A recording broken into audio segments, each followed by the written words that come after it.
1,80,00,000 cyber మోసం. సంగారెడ్డి జిల్లా అమీన్పూర్ మండలం పటేల్గూడలో ఉంటున్న ఓ మహిళ పార్ట్ టైం జాబ్ పేరిట వచ్చిన లింకును ఓపెన్ చేసి దఫాల వారీగా 1,80,00,000 పెట్టుబడి పెట్టి మోసపోయిన బాధిత మహిళ.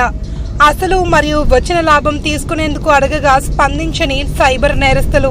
మోసపోయానని గ్రహించిన స్థానిక పోలీస్ స్టేషన్లో ఫిర్యాదు. కేసు నమోదు చేసి దర్యాప్తు చేపట్టిన అమీన్పూర్ పోలీసులు.